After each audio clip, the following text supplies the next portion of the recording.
Premièrement, c'est l'emprisonnement de Satan. Apocalypse 20, versets 1 à 3. Deuxièmement, la dispensation du royaume. Chapitre 20, versets 4 à 10. Et troisièmement, Satan relâché de sa prison. Chapitre 20, versets 7 à 10. Concernant l'emprisonnement de Satan, la première grande question à savoir, qui a procédé à l'emprisonnement, à l'emprisonnement de Satan? Bien sûr, l'emprisonnement de Satan l'a fait lors de la seconde venue de Jésus-Christ en gloire sur la terre. Et la seconde question que nous avons posée, qui autorité supérieure et qui est plein pouvoir pour posséder à l'arrestation de Satan et jeter en prison. Puisque l'apôtre Jean, dans Vision,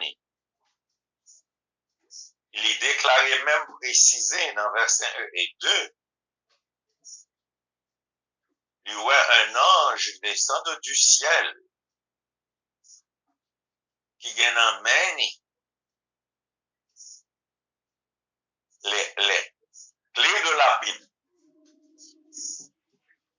et une grande chaîne. Et il saisit le serpent ancien, le dragon, Satan le diable, et il enfermé pour 1000 ans.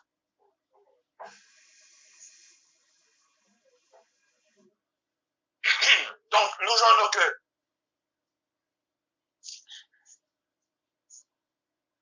l'ange ça que l'apôtre Jean te ouais, qui gagne emmène la clé de l'abîme, une grande chaîne. L'ange ça, c'est ça, c'est l'ange de l'Éternel. Et l'ange, cet ange de l'Éternel est autre que le Christ lui-même. Et c'est ça que nous relais la théophanie. Cela veut dire que c'est l'apparition de Dieu aux hommes, ou encore Dieu s'est manifesté en la personne de Dieu. Dieu s'est manifesté en la personne de l'ange de l'Éternel, Jésus-Christ. Il est manifesté aux hommes. Mais la seule personne ou la seule autorité qui gagne plein pouvoir pour arrêter et jeter Satan dans l'abîme, c'est le Seigneur Jésus-Christ seul. Il a un pouvoir ça. Parce que lui-même, il déclarait dans l'Apocalypse chapitre 1er, versets 17 et 18. Je suis le premier et le dernier et le vivant. Voici, j'étais mort, mais je suis vivant au siècle des siècles. Et je tiens séjour des morts. Oui, c'est lui-même seul qui a autorité, qui a pouvoir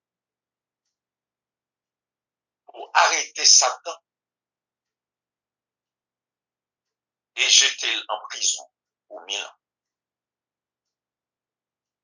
Évidemment, Satan sera arrêté, incarcéré, emprisonné pendant 1000 ans. Et pendant ces 1000 ans, Satan sera réduit à l'impuissance. Cela veut dire que l'écrit dans le chapitre 2 de l'Apocalypse, verset 3, que Satan, le Christ, a arrêté, l'a jeté dans l'abîme, l'a fermé abîme et l'a scellé, entré abîme sous Satan. Et là, l'a réduit à l'impuissance. Donc, apprenons compte que toutes les grandes petites villes du monde entier, Satan planté ses quartiers généraux, justement pour semer et pour cultiver et répandre la haine,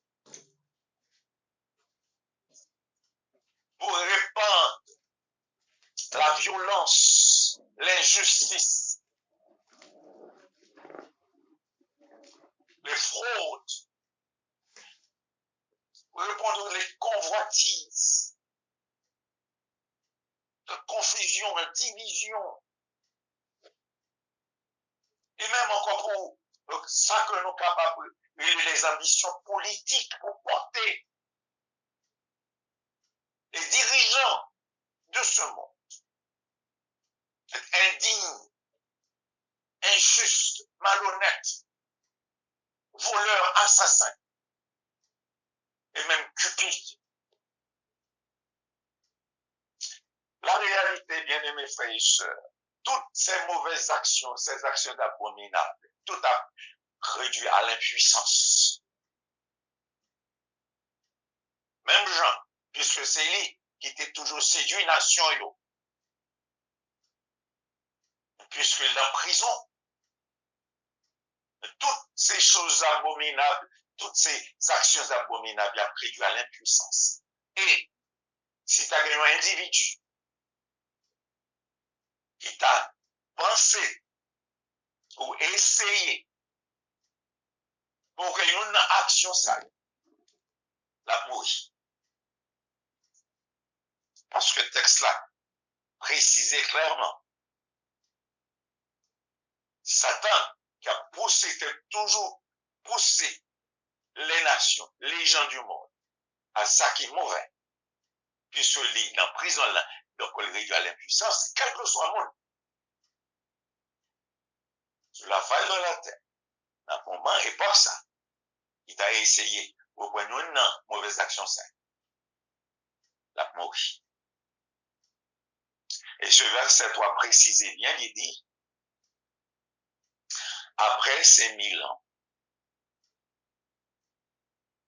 Satan sera relâché de sa prison, mais pour un peu de temps. Ça a une grande signification. Et ce peu de temps, c'est-à-dire que les jours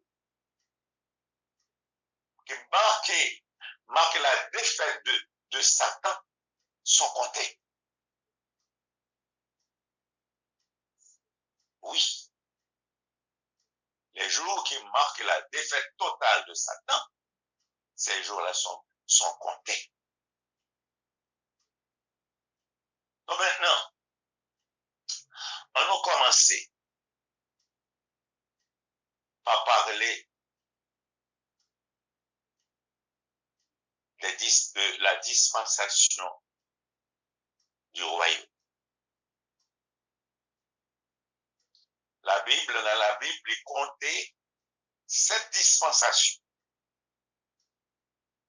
C'était 7 dispensations qui comptaient dans la Bible. Première dispensation, c'est la dispensation de l'innocence. Deuxièmement, c'est la dispensation de la conscience. Troisièmement, c'est la dispensation du gouvernement de l'homme par l'homme. Quatrièmement, c'est la dispensation. Nous jouons que il parlait de la dispensation de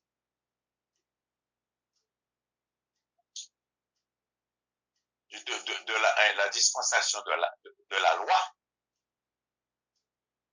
la dispensation de la grâce, c'est-à-dire la dispensation de l'Église, et la dispensation du royaume. Et il est vrai, nous joignons que il y a là aussi la dispensation de la promesse. Donc nous joignons que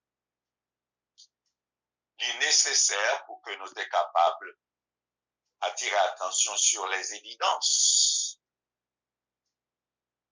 des dispensations du royaume, de la dispensation du royaume. Une première évidence de la dispensation du royaume, c'est la dernière phase, la dernière phase de la première résurrection,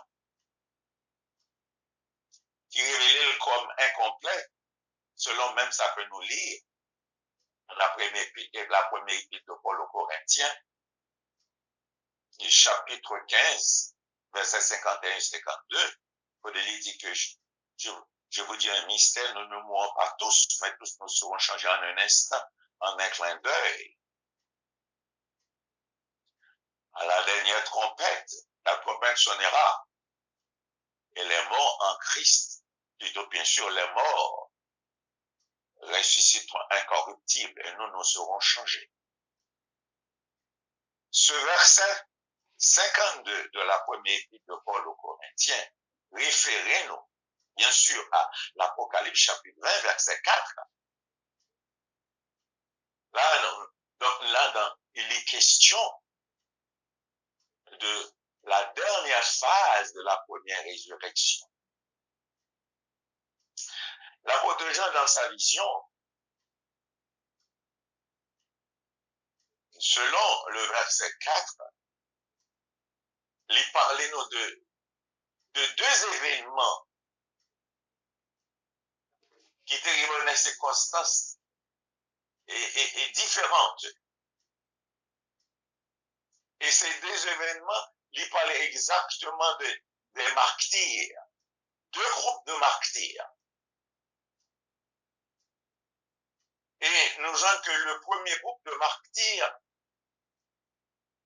c'est ça que l'Église de Rome était tuée. Parce que l'apôtre Jean dit que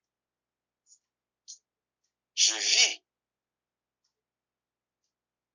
des trônes et ceux qui s'y assirent, qui donnent le pouvoir de juger.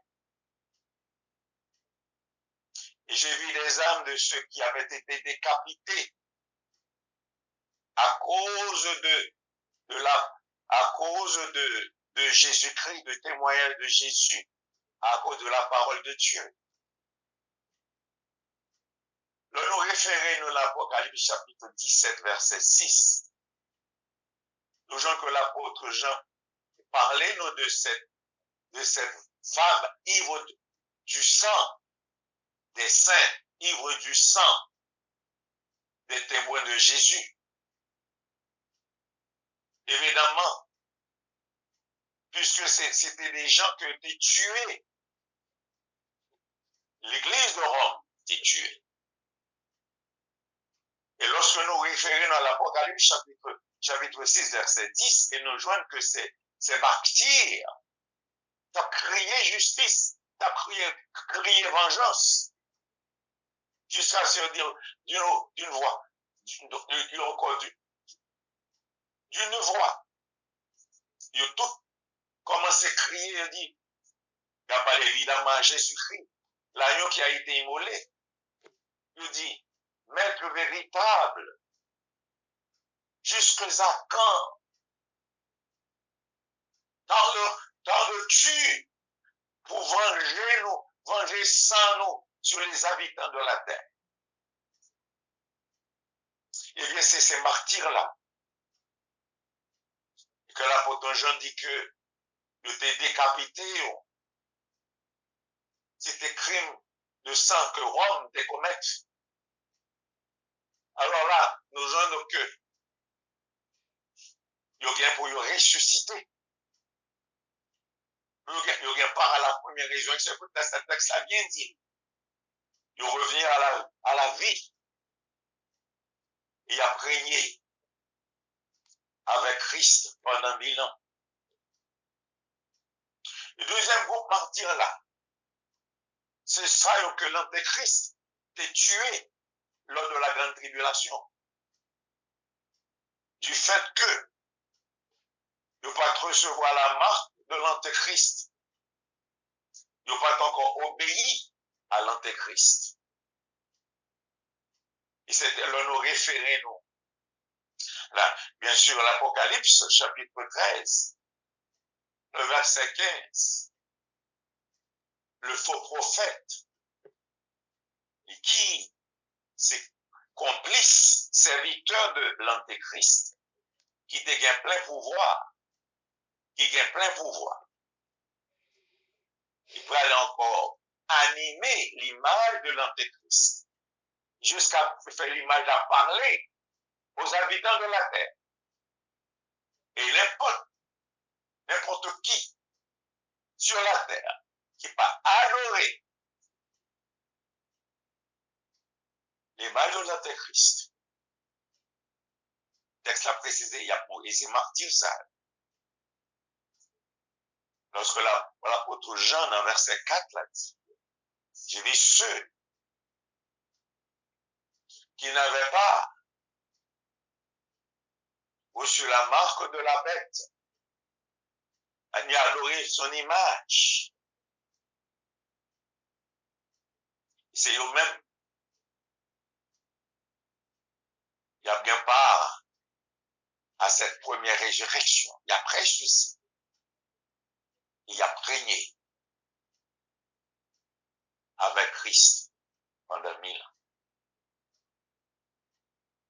Mais le verset 5 précisé, il dit les autres morts. Cela veut dire que tout le monde qui mourit sans Christ, sans espérance, sans Dieu dans le monde, ça, qui n'a pas jamais accepté Jésus-Christ comme sauveur parce que les mettre la vie, il va bien part à la première résurrection. Il y a bien part à la seconde résurrection. Et à partir de cette résurrection, il y a pour comparer devant le tribunal du grand trône blanc pour être jugé et jeté dans l'état de feu de souffle et l'enfer. La parole de Dieu est claire. La parole de Dieu, c'est la vérité. Il est vrai que nous toujours dans des plaignes au sujet de ce grand livre, ce livre merveilleux et l'Apocalypse. Ce livre prophétique, c'est pour nous. Parce qu'il y a beaucoup de choses bien pour arriver. Et ces révélations Jésus-Christ, même bon Dieu n'est pas Jésus-Christ pour nous. Et combien nous devons croire là-dedans. Il est vrai, il y a des symboles qui méritent explication. Mais quand même, en tant qu'enfant de Dieu, en tant que croyant, nous devons attribuer une grande importance à l'Apocalypse. Donc maintenant, il y a deux autres évidences. La deuxième évidence de la dispensation du royaume, et c'est le jugement des nations. Et la troisième, ce sont les caractéristiques de la dispensation du royaume. Notre plus prochaine étude n'a parlé sur la deuxième évidence ainsi que sur la troisième évidence de la dispensation du royaume. Que le Seigneur aide-nous pour nous réaliser, bien-aimés frères et sœurs. Nous protéger et nous, bon Dieu, c'est garant nous. Les garantit nous à partir de promesses qu'il fait. Puisque c'est lui-même qui promet pour la bien chercher, non seulement pour encore pour retourner encore sur cette terre. Nous devons croire du fond de notre cœur que la Bible, la parole de Dieu, est la vérité, la pure vérité, la réalité dans la vie de chaque enfant de Dieu. Que le Seigneur aide nous pour nous rester des serviteurs et des servantes intègres et qui placent confiance entièrement dans la parole bon Dieu. Parce que parole bon Dieu, pas capable d'anéantir ni détruire. Parce que, je voulais encore répéter, me dire, pas aucun homme, aucune autorité, quelle que soit sa position dans le monde, qui gagnait le dernier mot de l'histoire. Le monde qui gagne le dernier mot de l'histoire, c'est le Seigneur Jésus-Christ. Il vient pour venir pour lui encore réduire l'impuissance, toute autorité, toute puissance. Et puis, remettre toute bagaille à bon Dieu Papa. Que le Seigneur est capable de bénir nous. Qu'il est capable de continuer à aider nous, rendre nous forts, fermes, inébranlables, constants dans la foi. Que le Seigneur permette que nous tous encore vivants, que prochainement dans le mois de novembre, ça, probablement le 27, nous sommes capables de parler de ces deux évidences de la dispensation du royaume. Que bon Dieu bénisse nous. Amen. Amen. Nous disons merci à Dieu et nous disons merci à Pasteur Réguilon pour l'étude ça que tu fait avec nous à soi. Avant question, nous allons chanter 104 français des chants d'espérance et après nous allons chanter en président Daniel capable de faire prière finale et encore en prend place pour capable de poser des questions à tout le monde qui a une question à poser à soi avant que Pasteur Réguilon déplace. On va chanter 104 français des chants d'espérance. Du ciel bientôt Jésus va revenir. Si c'était aujourd'hui, tout sera dit, nous le verrons venir. Si c'était...